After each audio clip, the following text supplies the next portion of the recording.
Je vous présente ici rapidement mes liens d'intérêt. Et on va commencer donc assez rapidement, puisqu'il est tard, j'ai bien compris, à vous représenter très rapidement le paysage thérapeutique des spondyloarthrites en 2016. Alors pourquoi 2016? Parce que 2016 est en France l'arrivée d'une nouvelle classe thérapeutique, la voie de l'inhibition de l'anti-IL-17, de l'IL-17, et que voir où on en était à ce moment-là pour voir quels étaient les besoins non couverts, s'il y en avait déjà, et lesquels étaient-ils, nous paraît tout à fait intéressant. Donc on a la situation dans la spondylarthrite ankylosante d'une part et la situation dans le rhumatisme psoriasique d'autre part. Donc paysage thérapeutique dans l'ASA en 2016, on s'appuyait bien sûr tous sur la place incontournable et qui reste aujourd'hui des anti-inflammatoires non stéroïdiens. On savait qu'il n'y avait pas de place pour les formes axiales, pour les traitements de fond tels que le méthotrexate et la sulfasalazine. Et on utilisait largement, depuis une quinzaine d'années au moins, la révolution des anti-TNF-alpha. Et vous savez que cette révolution se base sur ce type de résultats qui vous ont déjà été montrés juste avant, avec les 5 anti-TNF disponibles, qui ont tous montré leur efficacité comparativement au placebo, ici en gris à chaque fois, avec ici une réponse estimée à 40% du critère ASAS. Alors on pouvait se poser la question peut-être de savoir si en 2016, il y avait encore des besoins non satisfaits dans l'ASA, puisqu'on voit qu'on a cet éventail thérapeutique quand même tout à fait large. Alors, on va voir que, oui, tout n'était pas réglé, vous le savez bien. Donc, y a-t-il un vrai problème de non-répondeur, ou simplement de façon marginale? Alors, si l'on reprend cette diapositive, c'est toujours le verre à moitié plein ou à moitié vide, hein. On a donc, vous voyez, une petite cinquantaine de répondeurs ASAS 40, et la réponse ASAS 40, c'est bien, mais ce n'est pas non plus la rémission. Ce qui veut dire, à l'inverse, à moitié vide, qu'on a au moins 50% des patients qui ne sont même pas répondeurs ASAS 40 dans ces études anti-TNF. Donc, il y a quand même un problème avec les non-répondeurs au traitement anti-TNF-alpha.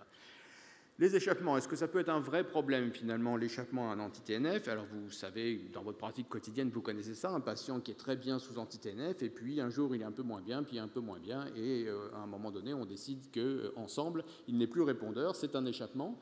C'est ce type de courbe de maintien au cours du temps, hein. Donc là, c'est le registre d'Anbio, le grand registre danois. Et vous voyez, par exemple, dans Danbio, à titre d'exemple, hein, à 2 ans, on n'est plus qu'à 63% de patients qui sont sous traitement, c'est-à-dire qu'on a perdu, en gros, un grand tiers des patients qui étaient traités par un premier anti-TNF à seulement 2 ans. Donc ça représente quand même un vrai problème dans notre pratique quotidienne, cet échappement après la bonne réponse. Alors on peut dire pas tant que ça parce que finalement on a plusieurs anti-TNF et on peut switcher. Bien sûr, on peut switcher, mais là aussi vous savez, et là ça vient encore d'Anbio, que voici le maintien après le premier switch, après le deuxième, après le troisième. Donc bien sûr, à chaque fois, on a une réponse qui est non négligeable et ça vaut le coup de switcher dans nombre de situations, mais la probabilité de garder le traitement au cours du temps est quand même de plus en plus faible à chaque fois qu'on ajoute une ligne de traitement. Et puis, y a-t-il une limite avec les outils disponibles en 2016, une limite dans la freination, le ralentissement de la progression structurale? Alors là, je vais aller très très vite parce que ça a été largement détaillé par notre collègue juste avant. Et donc, elle vous a remontré cette diapositive qui montre que par rapport à cette cohorte historique et Oasis, eh bien, ni l'étanercept, ni l'adalimumab, ni l'infliximab n'ont réussi à 2 ans, et ça c'est important à 2 ans, hein, n'ont réussi à montrer une diminution de la progression du score MSAS, même si quelques travaux qui sont parus après et qu'elle a détaillés, suggèrent quand même qu'à plus long terme, petit à petit, les anti-TNF sont susceptibles d'avoir un effet ralentisseur de la progression structurale, mais c'est parce que l'on voit en tout cas à 2 ans. Alors là était la situation dans la spondylarthrite ankylosante. Beaucoup plus rapidement, on va voir celle du rhumatisme psoriasique en 2016. En 2016, on s'appuyait sur les AINS, mais là, c'est encore plus limité, hein. Vous savez, sur les arthrites du rhumatisme psoriasique, il est quand même rare qu'on y arrive avec simplement les AINS. On s'appuyait là, par contre, sur la place du méthotrexate bien établi, mais attention, bien établi, sûrement pas sur de l'evidence-based medicine, hein. Vous savez qu'il n'y a aucune étude randomisée contrôlée contre placebo qui a validé l'efficacité du méthotrexate sur les synovites ou les arthrites du rhumatisme psoriasique articulaire périphérique. En fait, ceci vient de l'expérience, de cohorte, de la pratique quotidienne, et c'est donc passé dans toutes les recommandations françaises bien sûr, mais les recommandations internationales, celles de l'EULAR, celles du GRAPPA, recours en première ligne au traitement de fond, et tout particulièrement le méthotrexate qui a en même temps une action cutanée sur le psoriasis. Mais encore une fois, gardons bien en tête que nous n'avons aucune preuve de cette attitude, en dehors de la pratique, de la force de la pratique. Et puis, on s'appuyait aussi sur la révolution des anti-TNF, là aussi à peu près la même durée, une quinzaine d'années, avec les mêmes produits. Et puis en 2016, on avait, à côté des anti-TNF, on avait déjà une nouvelle famille thérapeutique qui était l'ustekinumab, bloqueur de l'IL-12, IL-23, avec la sous-unité P40. Donc, je vous remonte les études pivots très rapidement, on ne va pas rentrer dans le détail. Les études pivots avec les différents anti-TNF ici, ne sont pas comparables, ces études l'une à une, hein, bien sûr, contre le placebo à chaque fois en gris. On peut retenir la différence qui est plus intéressante plus que les valeurs absolues, c'est la différence entre l'anti-TNF considéré et le placebo. Et vous voyez que ça nous donne les deltas par rapport au placebo. Vous voyez qu'on a des deltas de l'ordre de 40 environ, variable un petit peu suivant les études. On peut garder cet ordre de grandeur en tête pour la suite. Ici, les deux études pivots avec l'ustekinumab avant l'AMM. Vous voyez que PSUMIT 1, PSUMIT 2, suivant les doses, on a des petites variantes de pourcentage de répondeurs, mais enfin, on est dans une gamme de delta P d'environ 23, comme vous pouvez le voir ici. Alors là, on peut se dire, on a encore plus d'outils, on est encore mieux loti que dans la spondylarthrite axiale, et finalement, les besoins non couverts sont vraiment très réduits. Eh bien, je vais vous épargner la démonstration que je vous ai faite avec l'ASA. Les non-répondeurs, ça représente une proportion non négligeable de patients. Encore une fois, la bouteille à moitié pleine, à moitié vide. Hein, et vous avez vu les répondeurs, mais donc ce qu'il y a en haut de non-répondeurs. Et puis les échappements, on a exactement le même problème que dans la spondyloarthrite axiale, des patients qui vont bien et qui vont moins bien, et qui échappent ensuite après 1, 2, 3, 4 ans. Donc, en 2016, on arrivait quand même avec un certain pourcentage de patients qui étaient des patients progresseurs ou des patients en échec ou des patients en échappement, qui étaient des patients donc avec des besoins non couverts. Et c'est là qu'arrivent les molécules susceptibles de bloquer l'interleukine 17 et qu'on se demande finalement quel est le background, le rationnel pour recourir à un bloqueur de l'IL-17 dans la famille des spondyloarthrites. Alors, il y a pas mal de rationnels, on va aller de façon assez superficielle. L'IL-17, tout d'abord, c'est une cytokine qui est produite par un assez grand nombre de cellules, et ça, ce n'est pas exhaustif. Hein, et vous voyez qu'il y a des cellules de l'immunité innée ici, il y a des cellules de l'immunité adaptative ici, des cellules d'ailleurs qui sont un petit peu à la limite des deux types de cellules, les cellules résidentes ILC3 et les cellules gamma-delta, les T gamma-delta. Ces cellules sont particulièrement importantes au vu de travaux de ces toutes dernières années, puisqu'il a été montré que c'était des cellules résidentes qui étaient présentes dans les anthèses, dans des modèles animaux, et qui semblaient jouer un rôle très important dans l'anthésite, justement, de ces modèles animaux, après stimulation par l'interleukine 23, par exemple, et déclenchement de la synthèse d'IL-17.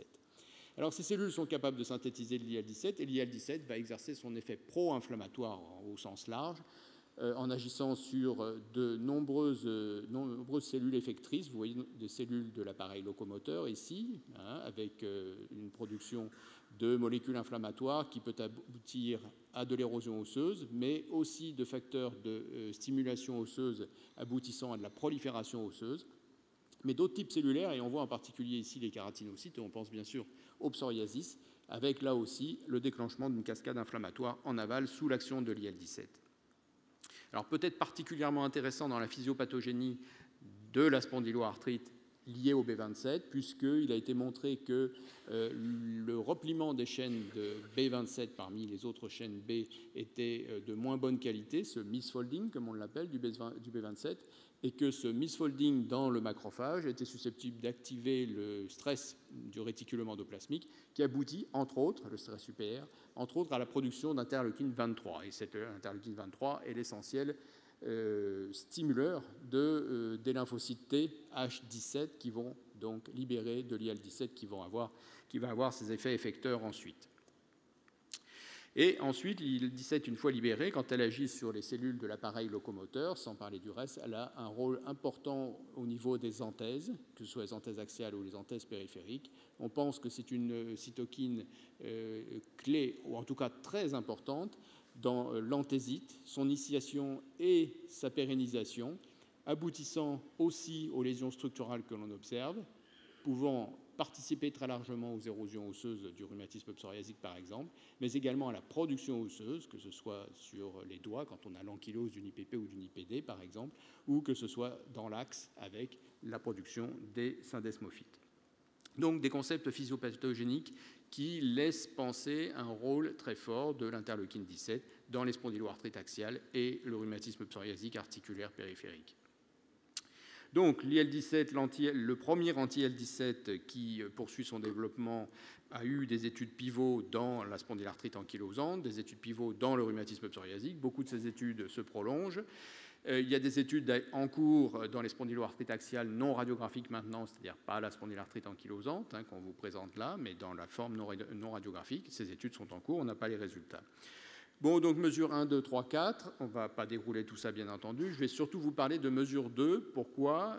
Parce que mesure 2, c'est celle qui utilise le schéma posologique qui est exactement celui de l'AMM pour la spondylarthrite ankylosante, c'est-à-dire des sous-cutanés 5 semaines de suite à la dose de 150 mg, une fois par semaine.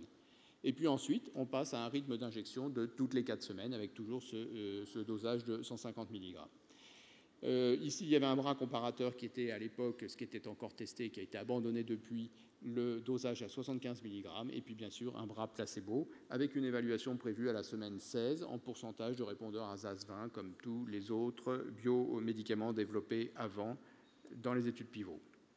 Une population qui n'avait rien d'extraordinaire pour ces études pivots. On peut voir ici qu'il y avait 7 ans d'évolution de la spondylarthrite lorsque les patients ont été inclus. On peut voir ici que tous les patients n'étaient pas naïfs d'anti-TNF, c'était une petite moitié, comme vous le voyez, et donc d'autres avaient connu l'échec d'un ou plusieurs anti-TNF, l'échec ou l'intolérance.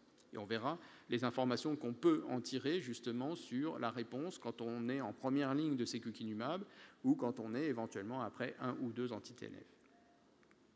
Alors, on va aller rapidement aux résultats. Vous voyez le critère principal, donc pourcentage de répondeurs à ZAS20 à la semaine 16 ici. Vous voyez le placebo, vous voyez le groupe 75 et vous voyez le pourcentage obtenu dans le groupe 150. La différence, évidemment, est significative et vous voyez qu'elle est numériquement également importante. Donc ça, c'est la démonstration de l'efficacité clinico-biologique, on va dire. Vous voyez que l'effet obtenu ici se poursuit jusqu'à la semaine 52. Alors bien sûr, c'est en nombre de cas observés, mais comme vous pouvez peut-être le voir ici, si ce n'est pas trop petit, il y a en fait très peu de patients perdus. Vous voyez qu'ici, à S16, on est à 65 patients dans l'étude et qu'on est encore à 63 patients ou 61, je ne vois pas bien, à la fin de l'année. Donc il y a eu très très peu de patients perdus dans cette période de prolongation du traitement. Voilà, donc quand on prend un critère plus stringent maintenant qui est l'ASAS40, l'ASAS40 c'est ce qu'on vous a présenté sur la diapositive de l'ASAS tout à l'heure avec les anti-TNF, donc vous voyez quand on arrive à ce critère-là, eh bien on garde une différence très significative entre le sécukinumab 150 et le placebo. Et ça se poursuit au cours du temps comme vous pouvez le voir ici. Alors les études sont ongoing, comme on dit, en ouvert, et on voit que ce qui est rassurant, c'est que sur 3 ans maintenant de suivi, on garde la même efficacité qui est stable, avec une perte de patients, encore une fois, qui est très modeste, qui est même très intéressante. Vous voyez qu'on est à 93 patients ici pour être encore à 87 patients ici. Et vous voyez ça sur l'ASAS20, vous voyez ça sur l'ASAS40. Ici, plein de critères secondaires ont été montrés comme tout à fait améliorés, pas seulement l'ASAS20 ou l'ASAS40 en secondaire, mais également ici la composante physique du SF36, et vous voyez son évolution au cours du temps. Alors maintenant, on peut regarder mesures en analyse plus fine, sous-groupe, post-hoc, en séparant les naïfs d'anti-TNF, ceux qui ont eu le sécukinumab en première ligne de biologique, et ceux qui étaient au contraire en échec ou intolérance d'anti-TNF. Et ce que vous voyez, toujours en utilisant ce delta placebo, ce que vous voyez, c'est que, tout d'abord, première information, que l'on soit naïf ou en échec d'anti-TNF, la différence avec le 150 mg est significative par rapport au placebo. C'est-à-dire que ça fonctionne, le sécukinumab, aussi bien chez les naïfs que chez les échecs. Mais on voit que le delta est plus intéressant chez les naïfs, numériquement, bien sûr. Alors après, le nombre de patients n'est pas très important, donc il faut utiliser ça avec réserve, mais numériquement, le delta est plus important chez les naïfs que chez les patients en échec d'anti-TNF. Vous voyez ici ce que ça donne au cours du temps, avec un maintien de cette efficacité globalement, que ce soit chez les naïfs ou que ce soit chez les échecs d'anti-TNF. ici, à la semaine 52, voilà les chiffres à la semaine 52, chez les naïfs, chez les échecs, et vous voyez cet écrasement. Donc des résultats qui sont intéressants chez les échecs aux anti-TNF, mais qui sont un peu écrasés en pourcentage de répondeurs à 1 an par rapport aux patients qui sont naïfs et qui seraient mis donc en première ligne sous sécukinumab. Un autre domaine d'évaluation, donc maintenant, après les domaines cliniques, l'ASAS, biologique, le domaine qui est celui de l'inflammation objectivée par l'IRM. Eh bien, vous voyez ici qu'on a une variation du score d'inflammation IRM, qui est ici le score de Berlin, tout à fait intéressante, une diminution à seulement 16 semaines, après seulement 16 semaines de traitement. Vous voyez une diminution très intéressante et significative du score d'inflammation sous sécukinumab, alors que ça ne bouge pas, comme un peu attendu, sous placebo, pas de façon significative. Voilà, alors ça c'était pour les sacro-iliaques, c'est la même chose pour le rachis, diminution du score, alors qu'on n'a pas de diminution significative sous placebo. Donc c'est une façon d'objectiver autrement l'effet anti-inflammatoire puissant, probablement localement, cette fois-ci, dans les sacro-iliaques et dans le rachis, de la molécule. Alors après, si on va plus loin, on se dit, bon, c'est bien d'éteindre l'IRM à 4 mois, mais finalement, est-ce que éteindre l'IRM, c'est un bon signe? Ça nous permet de penser que si on regarde plus loin, on aura moins de progression radiographique parce que justement, on a éteint l'inflammation, on en a parlé avec l'exposé de tout à l'heure, et c'est donc ce qui a été fait, qui était prévu d'emblée dans cette étude, c'est-à-dire de voir s'il y avait un effet radiographique à 2 ans, un effet, c'est-à-dire que se passait-il sur la progression radiographique à 2 ans? Il n'y avait pas de groupe comparateur, bien entendu. Il n'est pas question de laisser des patients pendant 2 ans sous placebo. Donc, c'était juste le devenir. Alors, je vous rappelle juste pour que vous ayez des comparaisons en tête, donc ces séries historiques. Alors, ce n'est pas tout à fait les mêmes patients, il y a 10-15 ans, mais voilà. Donc, un score MSAS sur 2 ans, ça progresse à peu près de 0,9 points sous anti-TNF, 0,8, 0,9 points en 2 ans. Là, la lecture standardisée de lecteurs en aveugle, comme on dit, etc. Et voici ce que ça donne à 2 ans, le score MSAS. Il est parti de 10,22, il arrive à 10,52. Ça fait donc un delta qui est de 0,3, qui paraît donc être un delta faible, eu égard à ce qu'on connaissait jusque-là. Mais encore une fois, prudence, on ne peut absolument pas faire de comparaison avec d'autres études, à d'autres époques, avec d'autres patients. Mais quand même, l'information est intéressante, et quand on va plus loin dans l'analyse et qu'on fait des analyses en sous-groupe, ce qu'on appelle un peu comme des analyses de sensibilité, ça donne un peu plus de force à chaque fois au résultat principal. L'analyse en sous-groupe, tout d'abord, quand on regarde ce qui se passe chez les naïfs d'anti-TNF par rapport aux déjà traités par anti-TNF, vous voyez que les naïfs ont une progression un tout petit peu plus élevée que les échecs d'anti-TNF, comme si ceux-là peut-être étaient déjà un peu ralentis et qu'on les ralentit moins, ou alors ce n'est pas les mêmes patients, on ne peut rien dire. Vous voyez, il y a des effectifs faibles, 46, donc on ne se lancera pas dans des interprétations excessives. Mais vous voyez qu'on reste de toute façon sur des deltas qui sont tout à fait modestes, 0,36 sur 2 ans.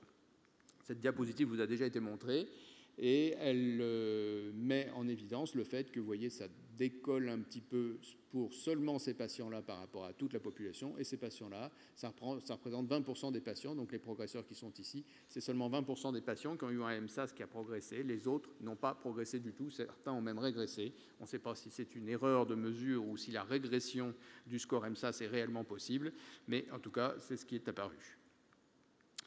L'analyse qui a cherché quels étaient les facteurs associés à la progression radiographique sous sécukinumab pendant 2 ans. Eh bien, elle a mis en évidence que la CRP élevée était associée à plus de progression, les syndesmophytes initiaux, plus de progression, le fait d'être un homme, le fait d'être fumeur et le fait d'être anti-TNF naïf, tout ceci allait avec plus de progression. Et donc, les auteurs sont allés regarder dans ces sous-groupes, qui sont des sous-groupes candidats à plus de progression, quel devenait le delta de MSAS sous sécukinumab en 2 ans.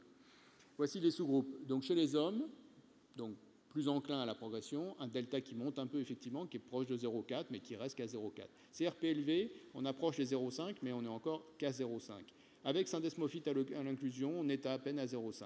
Chez les fumeurs, on est à 0,5 de delta sur 2 ans. Donc ça reste des deltas tout à fait intéressants, même dans ces sous-groupes à risque important de progression.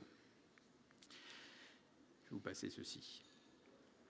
Alors, les données de tolérance, et on ira assez rapidement dessus. Vous voyez qu'ici, en population cumulée, en patients année, on est à 1900 et quelques patients année.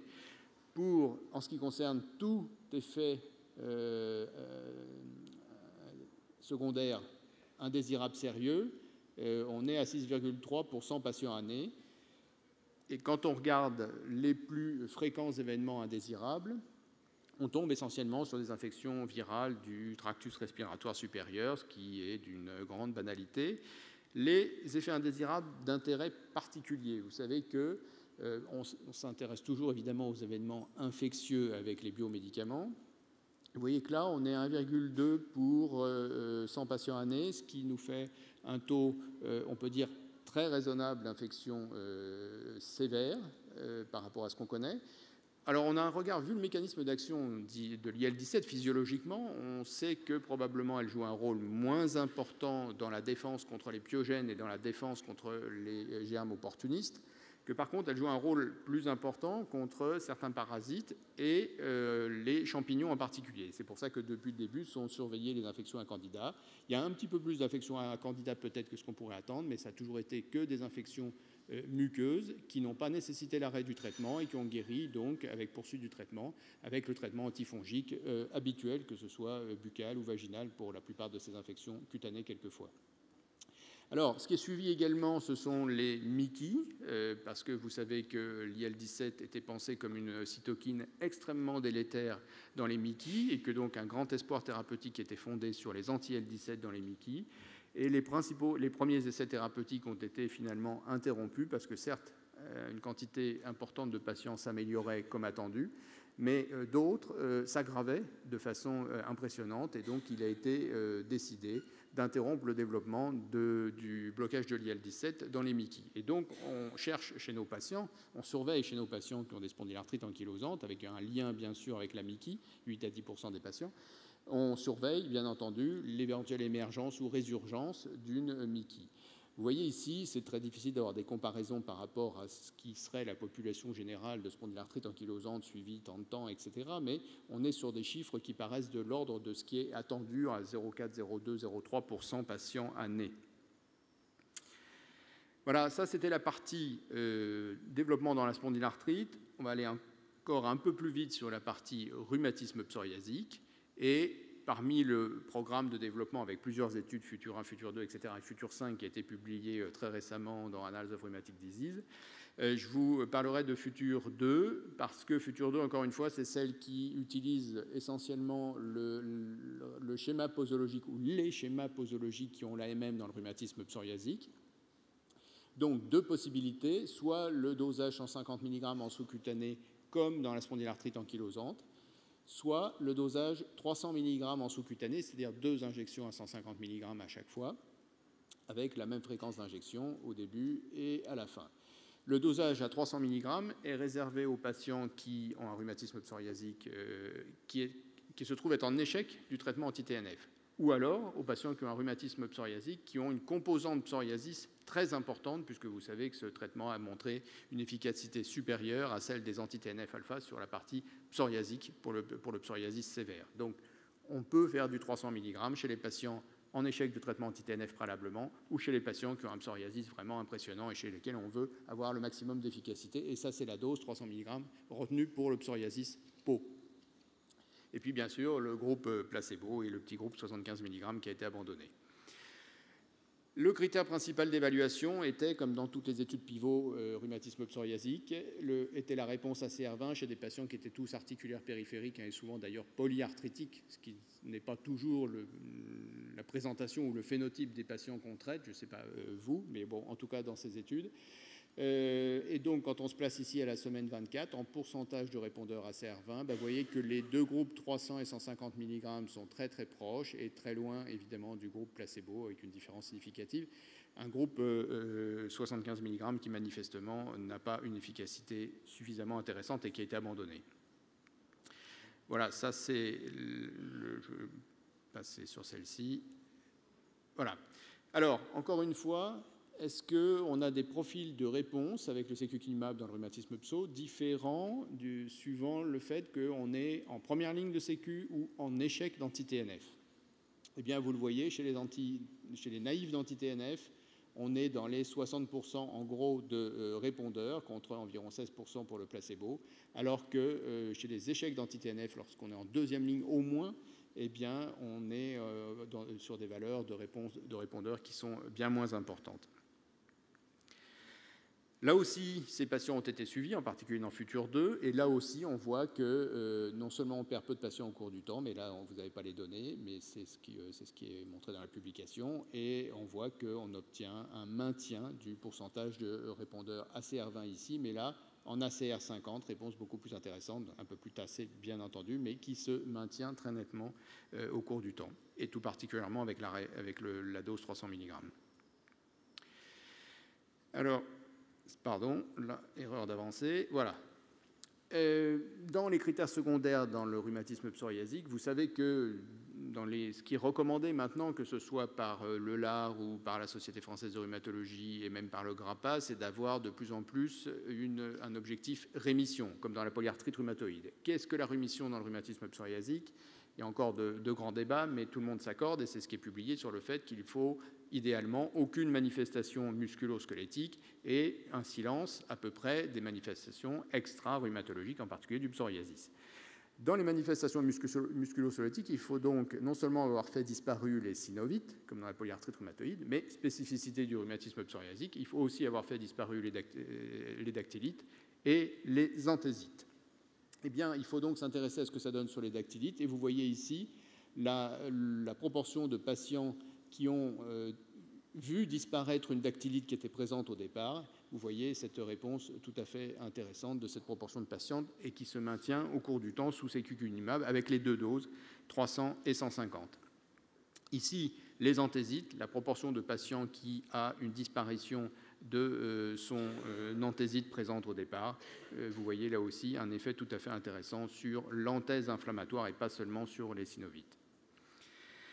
Et puis, pour avoir une AMM dans le rhumatisme psoriasique lorsqu'on arrive en 2014, 15, 16, et même avant, depuis bien avant, les anti-TNF l'avaient fait, il faut avoir la preuve d'une efficacité structurale. Donc c'est surtout Futur 2 qui s'est intéressé à ça, puis là je vous dis Futur 5 qui vient d'être publié, mais je ne vous en parlerai pas.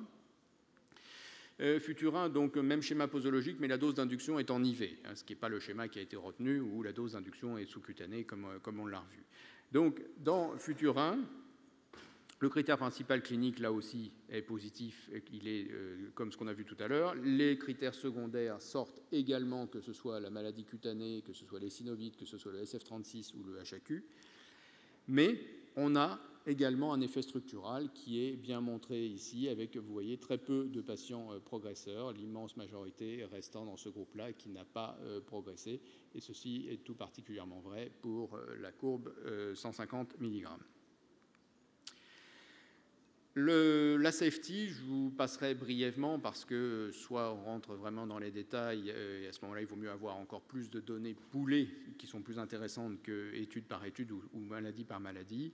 Tout ce qu'on peut vous dire, c'est qu'il n'y a pas eu de différence de signal observé par rapport à ce qui était connu, dans le psoriasis avec des études qui étaient préalables aux études rhumatologiques, si je peux dire, et deux, à ce qu'on a vu dans la spondylarthrite ankylosante juste avant. Alors, l'immunogénicité, c'est effectivement un problème qui est mis en avant, parfois de façon peut-être excessive, dans le maniement des biologiques sur la durée. C'est vrai que si on regarde de loin, un biologique, un anticorps monoclonal, c'est un anticorps monoclonal, quoi. Donc finalement, ce sont tous des anticorps monoclonaux, il n'y a pas de grosse différence, et puis voilà.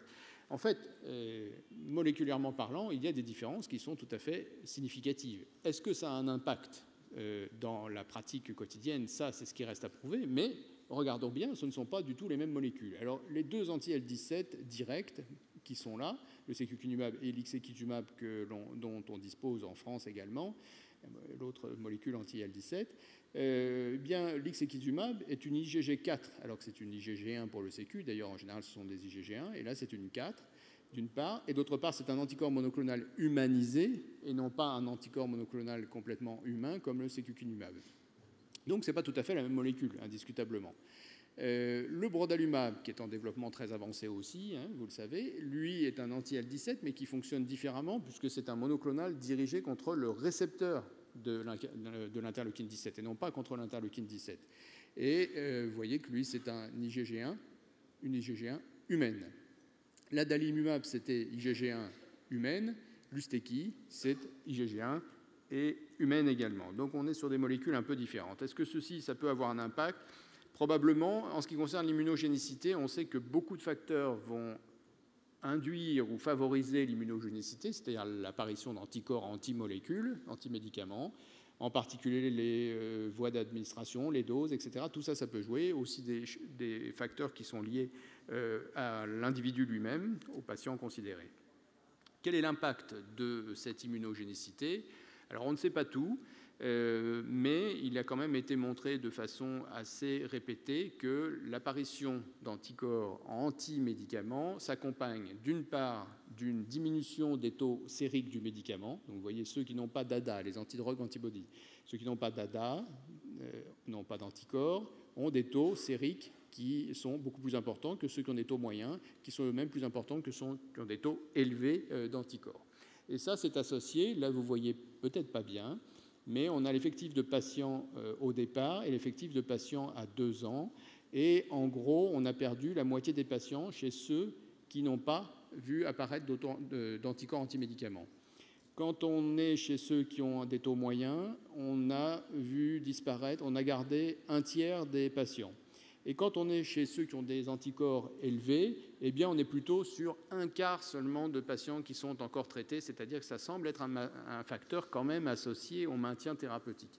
Alors, ça n'explique probablement pas tout, et je suis persuadé que c'est pas probablement, c'est sûr, ça n'explique pas tous les échappements, ne serait-ce que parce qu'on voit par exemple des échappements avec l'étanercept, hein, probablement avec la même fréquence qu'avec les autres, alors qu'on sait que l'immunogénicité de cette molécule est très faible. Donc ça n'explique pas tous les échappements, mais ça peut jouer un rôle non négligeable dans un certain nombre d'échappements, comme on peut le voir ici. Alors, est-ce que c'est la même chose avec le secukinumab? Quand on voit encore une fois les taux, on n'a pas les courbes de survie, là je ne vous le présente pas comme ça, mais quand on voit les patients, le nombre de patients qui restent à 2 ans, vous voyez qu'on est à 98 patients ici, on est à 87 patients ici. Donc on a perdu très peu de patients à 2 ans, contrairement à ce qu'on vient de voir dans l'étude préalable. Donc on a l'impression qu'on ne va pas aller vers ce profil de je perds de plus en plus de patients au fur et à mesure du temps, et probablement que l'immunogénicité joue un rôle dans cette perte de patients. Effectivement, il y a quelques travaux qui suggèrent que le secukinumab a une très faible immunogénicité, et que ce serait peut-être même, avec certains tests utilisés, ça dépend parfois aussi des tests considérés, hein, donc il faut toujours y aller avec beaucoup de prudence dans ces présences d'anticorps antimédicaments. Mais là, ce travail qui a été rapporté à l'ELA suggère que parmi tous ces biomédicaments, c'est le secukinumab qui a la plus faible immunogénicité. Voilà, c'est ce qui est retrouvé également ici dans cette étude dans le psoriasis. Alors on terminera là-dessus, et puis sur une discussion éventuellement si on a le temps. Bien entendu, l'arrivée d'une nouvelle classe thérapeutique impose de faire évoluer les recommandations, et c'est pour ça que ça devient fatigant de faire des recommandations dans le domaine des rhumatismes inflammatoires chroniques, parce que heureusement, on a des évolutions rapides de nos outils thérapeutiques, et donc il faut sans cesse retourner, mettre à jour les recommandations.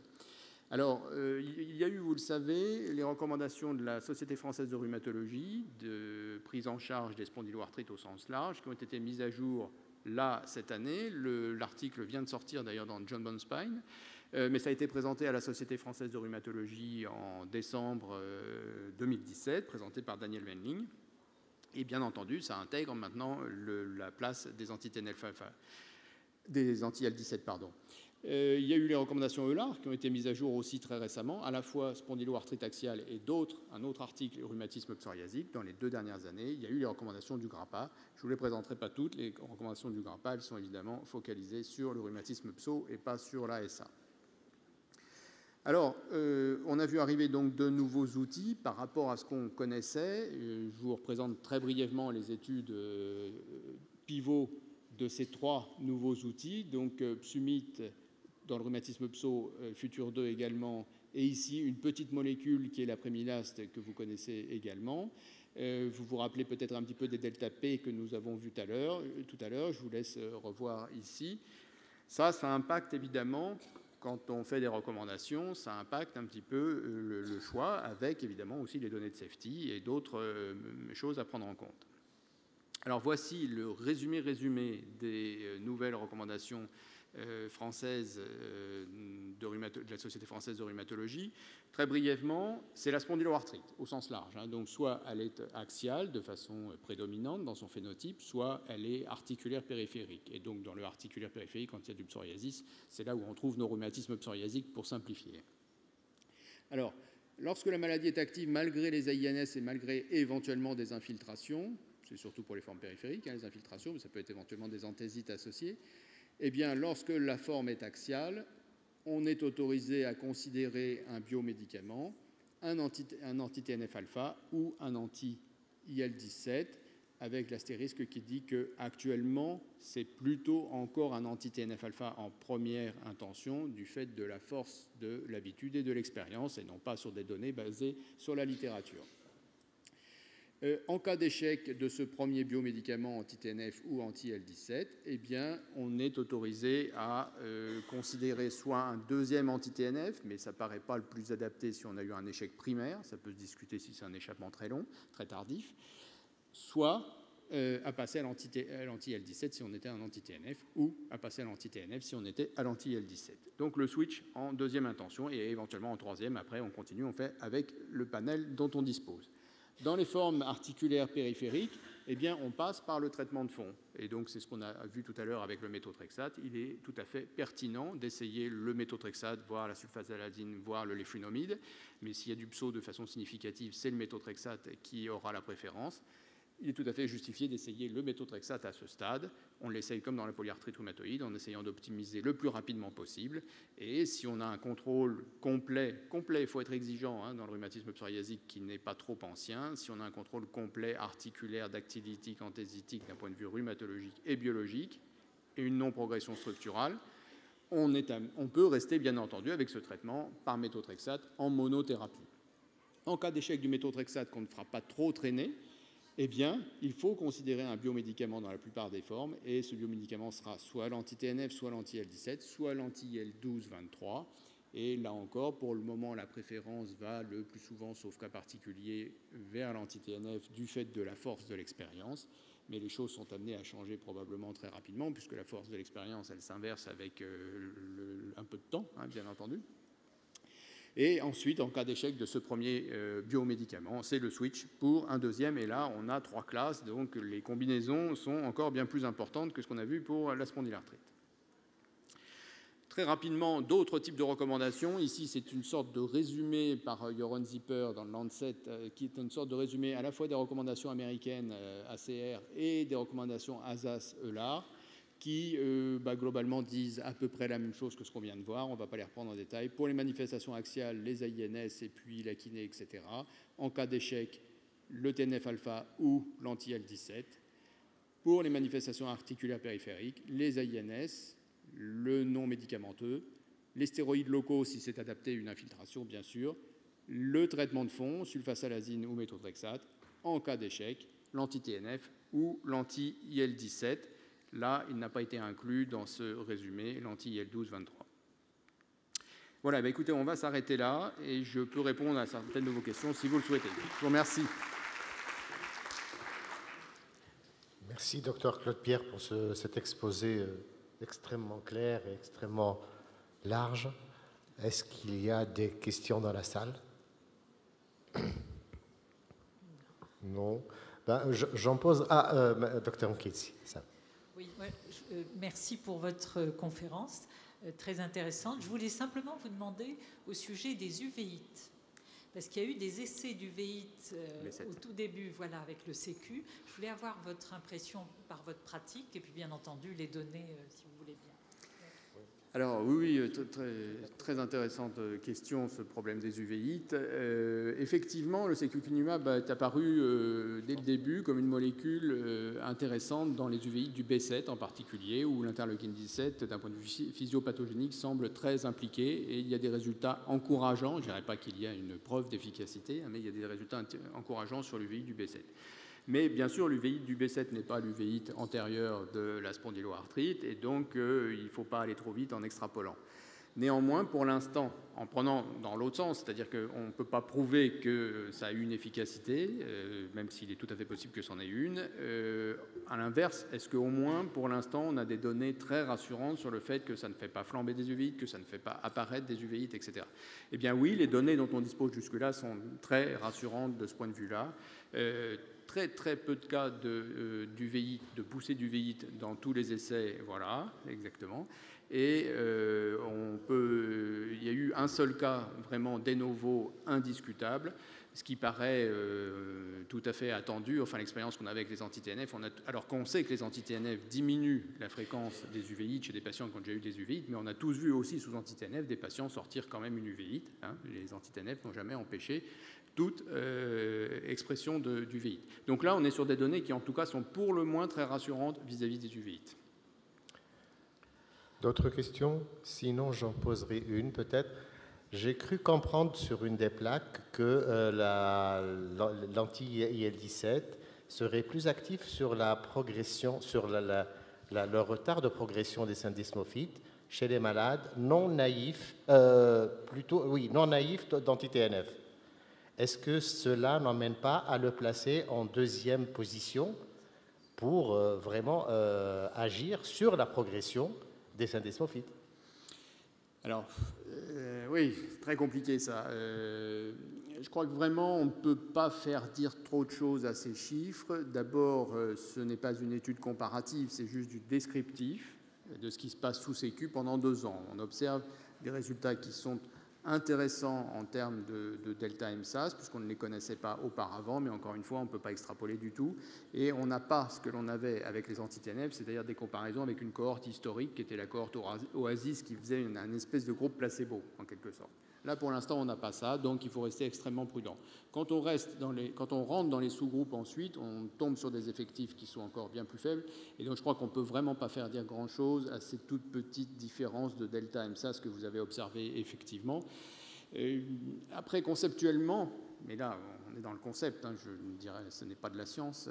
Conceptuellement, si les anti-IL-17 ont un effet structural vraiment intéressant et s'ils arrivent à le confirmer dans les 2-3 ans, on se dit que plus tôt on les donnera et meilleur ce sera pour le patient.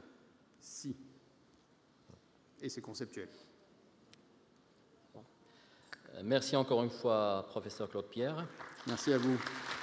Alors, avant de conclure cette session,